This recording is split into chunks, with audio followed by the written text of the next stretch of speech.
Magandang araw po sa ating lahat. Magandang araw po lalong-lalo na sa ating Panginoon. Ako nga po pala si John Roque Medina at ngayong araw po, January 17, 2025, araw ng Biyernes, ay samahan ninyo ang pag-aralan at tunawain ng mga salita ng ating Panginoon.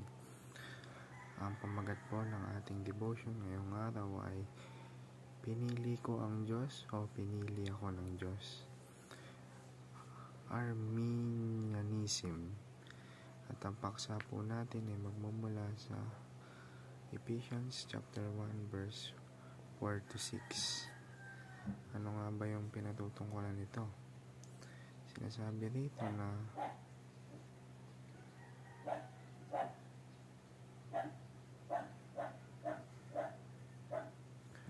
bago palikhain ng sanlibutan ay pinili na niya tayo upang maging Kanya sa pamamagitan ng ating pakikipag-isa kay Kristo at upang tayo ay maging banal at walang kapintasan sa harap niya. Dahil sa pag-ibig ng Diyos, pinili niya tayo upang maging anak niya sa pamamagitan ni Jesucristo ayon sa kanyang layunin at kalooban. Sa gayon ay purihin ng kaluwalhatian ng kanyang kagandahang loob na sagana niyang ibinigay sa atin sa pamamagitan ng kanyang minamahal na anak.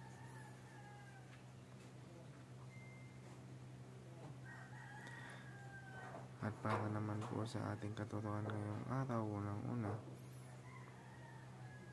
we are responsible while God is sovereign. Sa ikalawa naman po, we choose God because He first chose us. At ikauli, we are eternally saved in Christ. At para naman po sa ating applications, put your trust in the grace of God in Christ. Kumbaga ang ating Panginoong Diyos, ang daluyan ng biyaya ng ating Panginoon, ang daluyan ng awa ng ating Panginoon. Sa ikalawang applications, ponder upon God's love and grace today. At ikatlo at ikauli, praise God because we do not lose our salvation.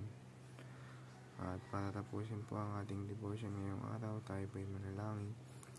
Heavenly Father, thank you for being sovereign over all things and for choosing me even before I chose you. Your grace amazes me and I trust in your unchanging love. Help me to live responsibly knowing that you are in control.